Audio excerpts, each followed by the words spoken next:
Okay. All right, I think we're recording now. Mm-hmm. Okay. Yes.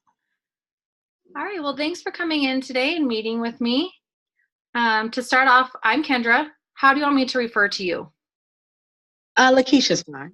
Lakeisha? Okay, perfect. All right, Mhm. Lakeisha, what brought you in today? Well, I don't know where to start. There's so much that has happened in my life, but I've just recently found out that I was pregnant. That I am pregnant, I should say, and my friends and family is concerned with an addiction that I have. Um, I really don't see it as an addiction. I think I got it under control. I'm functionable with it. It basically started as a car accident that I was involved in, and I got hurt really bad and got a few broken ribs and broken collarbone. So it was started with oxys and hydros, and it just kind of evolved from there. Okay. Well, thanks for sharing with me. Like, that can be really hard to share. And congratulations on being pregnant. Um, that's, that can be really hard to feel you have a different, where you're in a different place than where your friends are. Can Yeah. you tell me about their concern? Well, whenever we're out, they think that I kind of tailspin into something else as far as who I am. I'm pregnant, and I tend to forget. I assume because I party and party hard, and it's kind of hard for me to remember what happens from moment to moment or day to day. So I'm going off of basically what they're telling me because I just black out. But it's the opiates, definitely the addiction that started from the accident, and it's kind of spilled over into heroin because the opiates, the pills just wasn't enough, and so the heroin lasts longer and it's cheaper. So you said something interesting. Blackout. What does that look like? I don't know. Well, it's like a zone, something that I can't remember. Um, Wherever the place I'm in is peaceful, I don't remember it, so it gives me a sense of comfort. But my friends remember it, and it's horrible because they tell me the next day, and I'm terrified. That can be really hard. How long has Hmm. this been going on for? Oh my. Well, the accident happened when I was a teenager, and now I'm 25. And so yeah, since I was a teenager, so about 17 up until now. And I have noticed that it's gotten a little bit worse. But again, I think I'm okay. I got it all under control. It doesn't seem to be as bad as they portray, but possibly it is. Okay, so you said it's gotten worse. What does it look like for a typical day for you? Mm. Well, I'm in pain all the time. I still have problems with my ribs and my collarbone, and I'm doing therapy, but it just doesn't seem to be enough. So I already have one baby. He's 1 year old, and I'm in this weird relationship where it's kind of going and coming. That's the current baby father. And day to day, I get up, I get the little boy off to school, to daycare, I should say. I come home, I clean. I'm like a at-home mom, but I work on the weekends, so that keeps me busy. My boyfriend, he comes and he goes every now and then. We have an okay relationship, but day to day, not much of a task that I do. It's just more so household work, being around the house, kind of bored and lonely more than anything. Yeah, that can be really hard on itself, being really bored and lonely. Yes, it is. And I think that adds into, the addiction itself, just being alone, having a lot of freedom. Yeah. So, yeah. So tell me on a typical day how often you're using, whether it's the Mhm. opiates or the heroin, how often are you using? Um, Definitely in the mornings, not as much in the afternoons, but at night to sleep, I use a little bit more so I can be comfortable. So I can count on, one hand how many times I use. And in the afternoons, again, it's just a little bit. But at night, I take a little bit more so that I can rest throughout the night. Yeah. So for the most part, is it usually heroin or is it usually a prescription drug? a little bit of both, but more heroin than anything. Since you've become pregnant, has has your drug use changed at all? I know it's not healthy for the baby. I hear that, but I don't know no other way of coming off of it. I guess that's why I'm starting here with this counseling. And my friends thought that it would be a good idea for me to get into treatment, starting with some counseling. But the pregnancy makes it more difficult to wean off than anything. And I know that if I wean off unhealthy, it's not healthy for my baby. Yeah. I think you understand where you're at and what choices you're making. Tell me a little bit about your support system. I got a mom. She wasn't as much of a mom as I needed her to be when I was growing up. But she's around. My dad, I just recently met him when I was about 23. So although I know him, I don't have a relationship with him. I got some siblings, but they live up north in Chicago, and I'm mainly down here by myself. Have family, just not close contact. And that can be really hard on itself, feeling Yes. alone. Mhm. Yeah. Tell me a little bit about your boyfriend.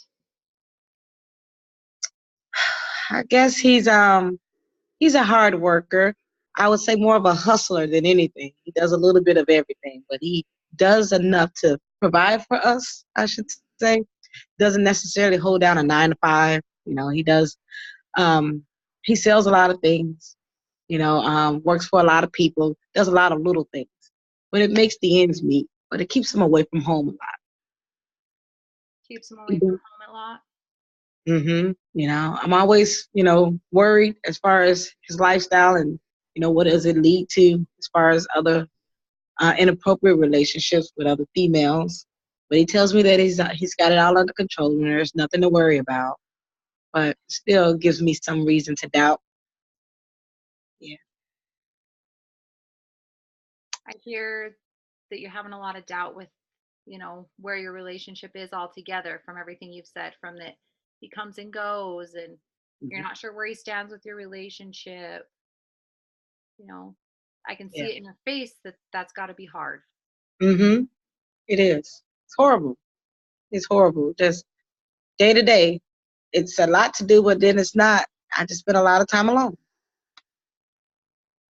Has your drug use changed since you've been with this boyfriend? Yeah, because um he um he does it sometimes use along with me, but not as much as I did. And it kind of makes me resent him because he can tolerate or, you know, um operate and function without as much as I, you know. Yeah, that's got to be really hard, Mhm. especially if you choose to get clean or whatever Mhm. choice you make. Now, what is this relationship going to continue to look like? Right. Yeah. Will he continue to use or will he stop along with me? If he relapse, will I? Yeah, those are the questions that I have. Yeah, that's got to be really hard for you, Mhm. It is. and being a single mom and being raised Mhm. by a single mom, Mhm. how does that make you feel? Alone? Very much so. I understand. I feel like I'm in the same cycle as my mom. A lot of things that she has done, I see myself. And it's just continuing to spiral in the same manner. My mom worked and did everything by herself for my siblings and now I'm doing the same thing. Yeah. Doing the same thing. Mhm. Yeah.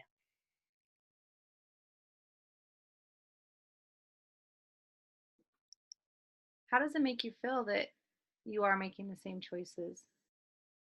It hurts. Because I wanted more for my life. When I was a little girl, I wanted to be a doctor or at least a nurse. And I just felt like the opportunities didn't land as they should have.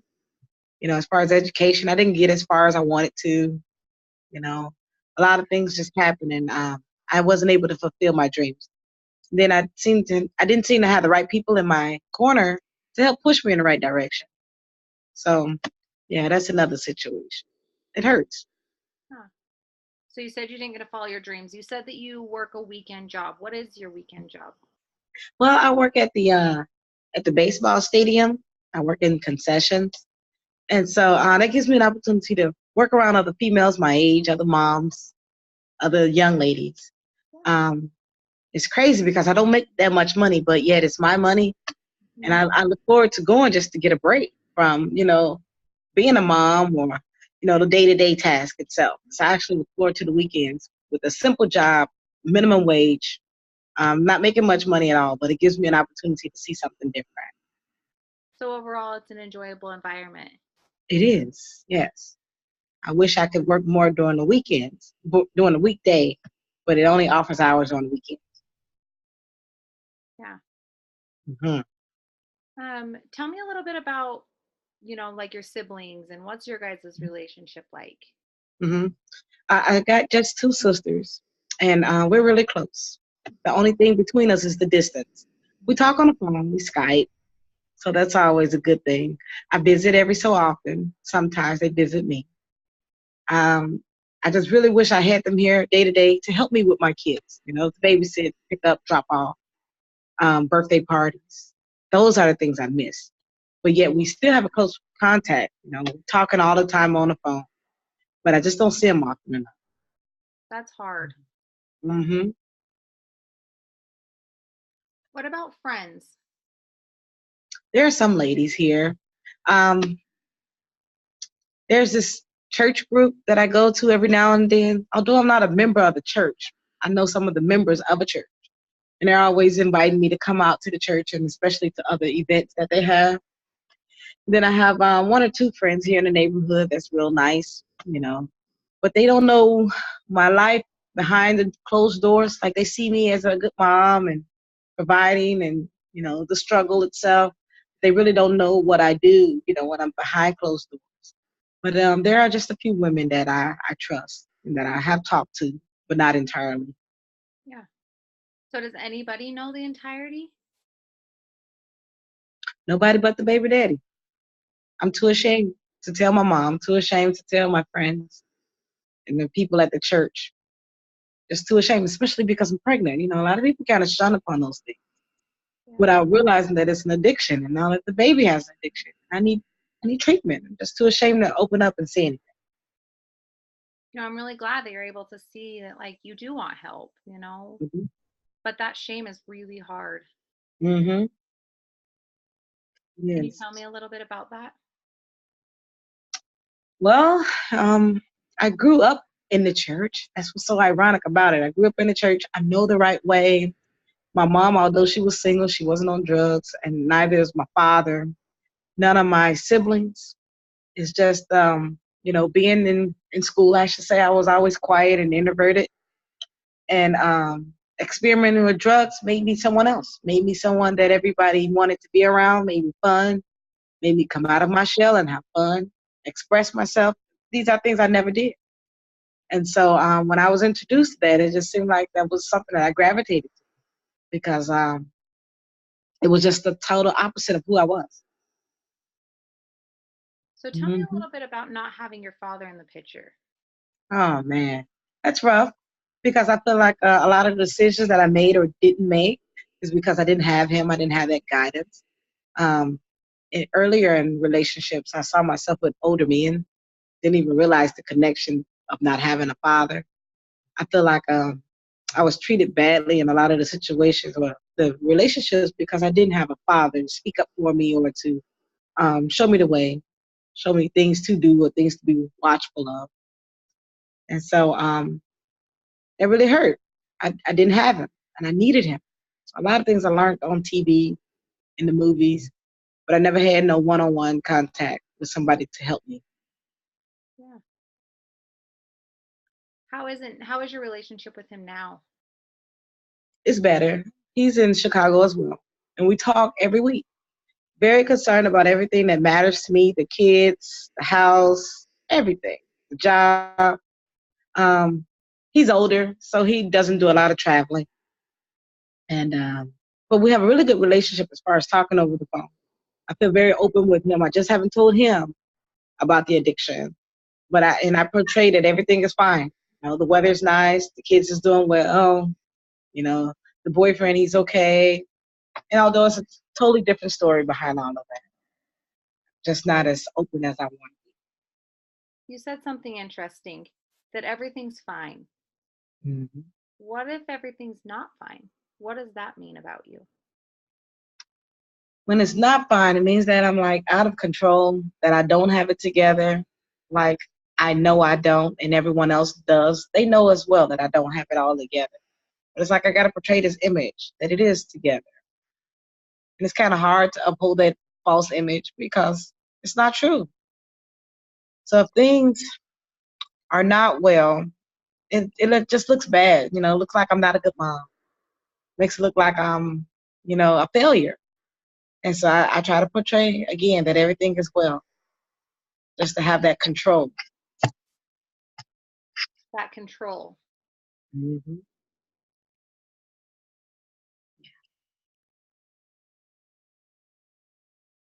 That's got to be hard to always feel like you have to be perfect, though.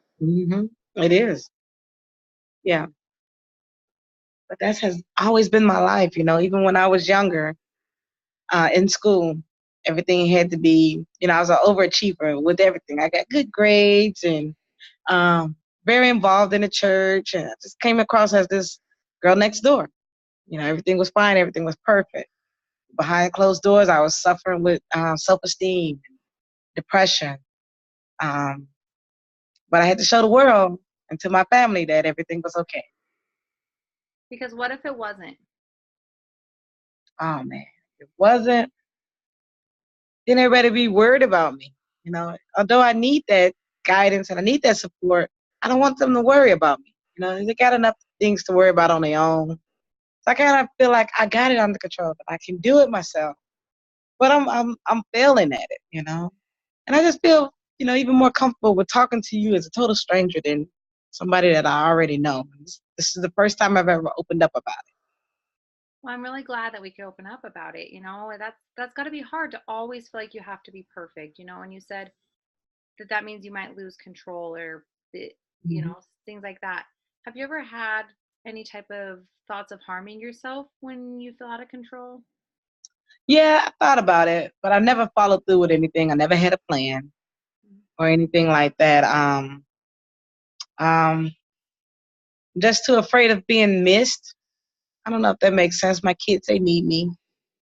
And I think that's more of a selfish act than anything. So I kind of do away with, suicidal thoughts because of that. I want to be around for my kids. I want to be healthy. I want to be whole, you know. Good. I'm really glad. That Mm. makes me happy that you like see some Right, value in your life. When right. was I the have last reason time? to live. Yeah, Hmm. exactly. When was the last time that you had these thoughts? Uh, right before I got pregnant. And so when I got pregnant, it gave me a new zest of living in some strange way. Yeah, yeah. I think that's wonderful. You know, Hmm. it, I just want you to know that if those thoughts do return or anything like that, like it's really important to reach out to somebody in your Hmm. support circle to let them know, that those thoughts are back. Okay, I can do that. Yeah. What about hurting others? Have you ever had? I get in anger and rage at times. I think more so of jealousy and competition. But I've never hurt anyone. I've definitely thought about it, but never had a plan. Don't own a weapon. I was never violent. I was more angry, bitter than anything in life.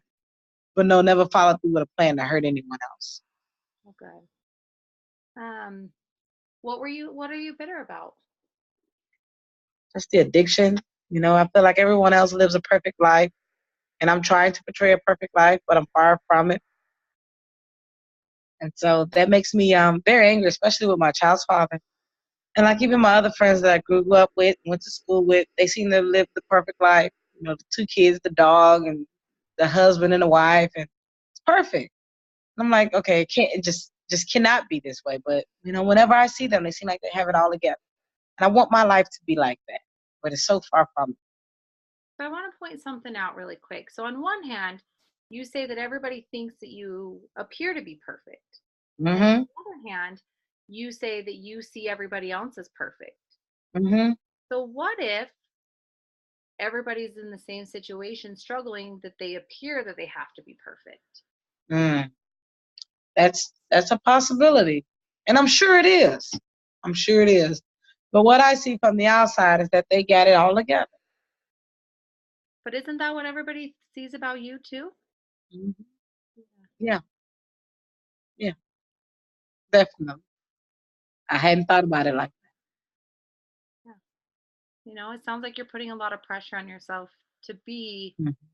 what you want, what you see everybody else in this perfect. Mm-hmm. But it's not true for anyone. No. We have, I'm sure, have our set of struggles. Hmm. Yeah, Yeah. that makes sense. So, question about the like your drug use and stuff like that. So, what drugs? I know you said heroin, but what other what prescriptions are you on? Right now, I'm on Oxy, Okay. and I am on Hydro. Um, yeah, Hydros and Oxys. Do you know which milligrams you're taking It's of the low dose those? because the doctor wanted me to be careful with, becoming addicted. So I think it's like at the very lowest dose, 5 or 10 milligrams. I can't quite remember. So, is a doctor prescribing those? Yes, right for now. And my fear is when when they no longer prescribe it, so then I'll have to do more of something else.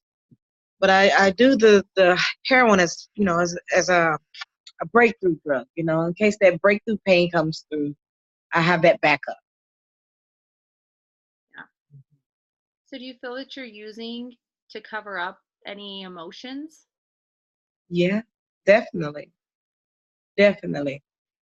Initially I just thought it was medical, it was because I was hurt, but then it got easier to use and more habit forming, and I ran out of prescriptions a lot sooner. But it was, yeah, definitely self-medicate. So, what are you self medicating? What feelings are you not wanting to experience? Fear, doubt, depression, anxiety, just the worry about tomorrow. I don't know what tomorrow holds. And I know it's kind of strange. No one knows what tomorrow holds. And just accepting that. But yeah, those are the biggest things: fear, the doubt, um, yeah, some self-doubt as well, issues with confidence Yeah. and esteem. As a single mom, that can be hard to know what the future holds for all of you guys. Right. And then it's not just my future, it's my kids' future. Am I leading them in the right way? Am I showing the right example? Those are the things I worry about. Yeah. What about family history? Does anybody else in your family suffer from drug use or depression or anything like that? I have an uncle who experimented with drugs when he was younger, and I still hear he kind of messes around with it. And I had an older aunt. She kind of messed with, cocaine. But my grandma has some issues with anxiety. Mm. No obvious issues with depression that I saw in anyone. No one had sat in the corner and cried all day because we were always taught to be strong. Despite what we were going through, we were taught to be strong. So even if we were depressed, we were like taught to not even express that. But yeah, definitely some drugs and alcohol use, just a little bit. Yeah, that's good to know. And then you said the boyfriend, of course, is Hmm. too. Yeah. Okay, that's good to know. What about your sleep? Sleep is hard because that's when the most pain happens. And so that's when I tend to do most drugs is at night. Everyone's asleep, so I can tip into the bathroom and do a little more. So it's easier. Yeah, Hmm. During the day, I'm a little busier, so I don't have that to really worry about. yeah. Hmm. So how many hours a night do you think you're getting of sleep? I sleep about 6 to 7 hours of sleep. Yeah, about 6 to 7, and I'm functionable. I'm able to get up, move around, and not be tired in the morning. Yeah. Yeah, about 6 to 7 hours of sleep. And appetite? I eat pretty good. I'm fairly thin now, maybe about 100 pounds. But I eat pretty good. I just don't eat a lot, but I eat well. I'm trying to take care of myself in other areas, Good. I'm glad to just to hear that. prove it. Yeah. And I think that you are off to a good start of knowing that you want to take care of yourself. I think it's finding the tools. Mm-hmm. I agree. Yeah. So, what does a typical day look like for you? Oh As boy. like waking up and when you're inserting the drug use. Hmm. Well, I tend to wake up right before I get little Timmy off to school. So I get him off to school about 8 o'clock. So I try to get up about 7 so that I can prepare myself and take all my medications. I got to get my mind right before I get him up, so I can be okay, or at least appear to be okay. So that drug use is in the morning, about 7:30. So everybody's still asleep, and I get the little boy up to school, and I have to go and get him about 2 o'clock in the afternoon. And during the day, maybe about noon, I'll take a little bit of something, not as much, maybe about a half of oxy and hydro. And at night, I try to wind down and get ready for bed. It's about 8 o'clock. I'm more likely to take my last dose before heading off. Okay. What about alcohol consumption? I do that more recreational, especially if I got a friend over. But I haven't done any since I've been pregnant. Okay. So I'm doing good in that area. Yeah. I think you're doing good in lots of areas. Yeah, thank you. Yeah. I'm You know, trying. what about any family or any history of like sexual or child abuse or anything like that? Mm. Um, my mom has like a history. She had an older uncle who violated her. And I had a stepfather who kind of looked at me strange at times and would look under the covers at me at night, but he never touched me. But it always would make me feel uncomfortable, with some of the things that he would do. But it was like, I felt violated, but he never touched me. I don't know if that makes sense. I would almost justify it in my mind that it didn't happen because he didn't touch me. So, but that was it. That was all that occurred throughout my childhood. I was never really touched, but I was definitely violated at some. Yeah, that can be really, really hard though. And that can Mhm. have some lasting effects. Yes, You know, did the drug use start around that same time? a little after. I was about 12 or 15 when the stepfather was around. And then the drug use happened like the last senior year of high school, Okay. recreational. Started with marijuana, a few sips of alcohol, and then I got in that car accident. And I guess I got into the car accident because I may have had one too many drinks. Okay. And then when it spiraled into the opiates. Yeah. Opiates wasn't enough, and then the heroin came because it was cheaper and I can use more. Yeah. And now I'm pregnant and exposing my child to the same issues. You know, that can be hard, but I think, like I said before, I think you're making good progress and even just coming in to talk to me, that's one step in the Yeah, right direction to show you want some help. right. Yeah, I wanted to be able to prove to the friends that, I had a problem, but I think I got it under control. So that's why I feel like I can come in and talk to someone, Yeah. you know. And everything that I don't know, maybe you guys can show me, or refer me to some place that could truly help me. Yeah. So I'm not opposed to the help. I know I need it. Good. That makes me happy. And, Hmm. as we're wrapping up our session, I'd like to recap on, what I saw. I saw that you really do want some help and you're really reaching out and you're doing a good job in most parts of your life, but you feel that you're lacking in getting this drug use under control. Right. Does that That's the sound big about correct? one. Hmm. Yeah. So, what were your takeaways from today? Definitely that everyone's life is not what I think it is perfect. There's no such thing as perfect and normal because we all have our own sets of struggles and daily issues. So I did learn that everything is not what it seems to be. Yeah. Um, I'm learning that I'm worthy of the help. That the issues that I've had with the self-esteem and the self-doubt, that I deserve help. you know, not only for myself, but for my kids. I did learn that. Um, yeah, definitely. Self-worth, that everything is not what it appears to be, and self-worth, that I'm worthy of the love, the care, the help. Yeah. Yeah. And I love that that's your takeaway because it is so true and so important, Mhm. Mhm. Um, if you're up to it, I would like to leave you with a little bit of homework until Okay. then. Yeah.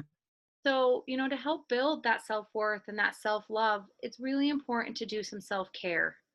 Hmm. And so, when we get caught up in being a parent and everything like that, it's kind of hard to sit down and be like, oh, yeah, I haven't done self care today. What does Hmm. that look like? You know? Yeah. So if you'd be open to maybe making a list Hmm. of like 5 possible self cares that you could do, Hmm. every day. You don't have to do all 5 of them every day, but even if you have a list, then when you have some time, you can be like, oh, I have enough time to read a book or, Hmm. you Take know, a walk. yeah, exactly. So if you have that list in front of you, it's a little bit easier to be willing to see what's on that list rather than, for you, if you're by yourself for a second, your first instinct might be to use some drugs, Yep. is what I get from this. And so maybe if we have a list of other self care Hmm. that you can see, maybe you could choose one of those. Okay. I like that. Are you open to doing that? I'm open to doing that. It doesn't seem like a lot. Something that I can definitely do. Perfect. So, okay, well, I look forward to seeing you again, and we're going to get you on the right path for what you want in life. Yeah. Wonderful. Thank Perfect. you so much. Thank you. Okay. All right. So, do we want to take a minute and do some feedback? Yes, Kendra, you did such a great job. Thanks. And honestly, I actually feel so intimidated because I don't know if I can honestly do it in the same manner. That was just like so good. You can do it. I swear you was a natural. You would have swore that I was really pregnant with this crazy relationship. I mean, I felt like you really identified with me. Not only that you listened to me, that you identified with me as a woman. Like you knew and you cared about everything that I was going through.